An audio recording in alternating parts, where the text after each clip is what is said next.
Pedestrian and cyclist accidents have got to be the most tragic of all. I mean, think about it. You're just walking down the street enjoying your day and then... Yeah, and some innocent driver is just going along his day, on his route, and all of a sudden, boom! Whoa, you guys remember how we talked about in safety best practices, how accidents don't just happen, people cause them? And a big reason that they have accidents is because, well, they don't pay attention.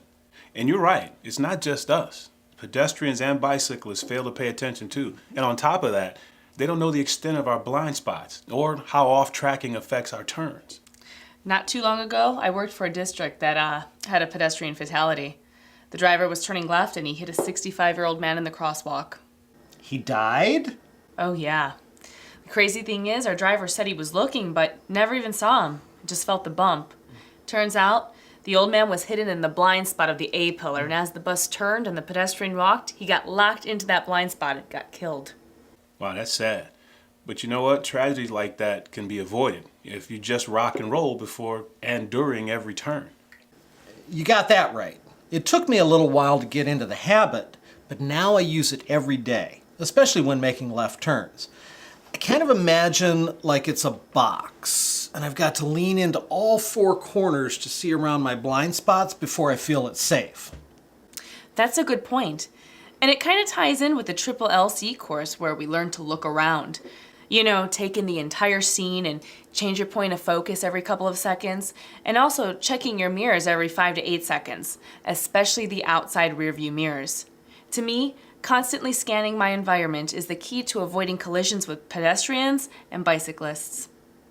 Oh, I agree. The Triple LC makes sure that you're equipped with the most important techniques for avoiding these tragic accidents. What do you guys think are the most serious dangers about pedestrians and bicyclists? Kids. I read they're a special risk group for pedestrian fatalities because sometimes they can be so easily distracted they don't look before going into the street. If they do look, they're not a good judge of an approaching vehicle's speed. They just make bad decisions about crossing the street, especially younger children. They're so carefree and haven't learned to respect the dangers of vehicles. Well, that's true. And then you have people who behave in unusual ways, like drunk or high. You have to be observant and monitor these people, especially in entertainment areas like near restaurants and bars. Oh, and let's not forget about people who are distracted. It's like everyone has a cell phone and they just have to be on it 24/7, texting, dialing, talking, and not paying attention at all. Sometimes they'll walk right out into an intersection without looking or even stopping. Man, if you see that, you got to hit the horn and snap them out of it. You know, cell phones aren't the only distractions. During the summer, you got to be careful around recreational spots like parks and pools. People are focused on having fun and sometimes they forget to follow the crossing rules. I make runs to the zoo and I can't tell you how many times I've had to slam on the brakes because some kid dropped their inflatable elephant and ran right out into the street after it. You just have to expect pedestrians to come out into the street. Expect the unexpected, huh?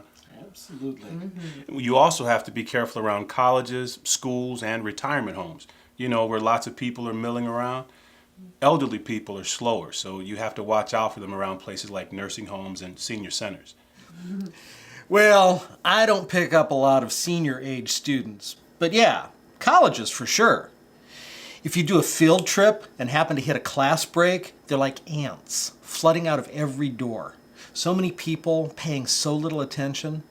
And that reminds me, how about joggers? They don't like to slow down or change their pace, and they're always wearing headphones. Oh yeah, headphones are so dangerous. Even those little earbuds can really block out the sounds around you. You can't hear approaching vehicles, honking horns, or even emergency sirens. Plus, they really distract people, and that includes bus drivers. Pedestrians shouldn't wear them, and we shouldn't either. Not only is it disrespectful to our passengers, but it's dangerous. And you know what else? I've noticed that when it's cold or windy, people walk with their heads down so they don't always see you. I've had a few scares like that on my route. Wow, that's a lot of people to look out for. I guess we covered that pretty good. Are you kidding? I'm just getting started. How about construction zones? The workers often walk out into the street and they're usually not paying attention. I get it. We could go on all day about this. But what do you guys do to prevent accidents with pedestrians and cyclists? Well, we already mentioned using the rock and roll technique at intersections and when making turns, but you should also check your mirrors and recheck them again halfway through your turn. It helps to tap your horn a little bit and get some eye contact with pedestrians or cyclists so they know you're coming. You also need to cover your brake when pedestrians are nearby. That'll reduce your reaction time and shorten your stopping distance if you have to stop quickly. You know, in my area, when I first got out on the road, I couldn't believe how many people were using their bikes for transportation. It was like a video game with all these wheels coming at me, and you have to be aware of it all and make safe decisions every time. Jeez. Yeah, and you always have to yield right away to them. If they're in front of you, they're a threat, especially at intersections. There are a lot of distractions out here, and it takes some getting used to. You know, speaking of bicyclists, they do help the environment by reducing pollution. Plus, it's a law that we have to share the road with them.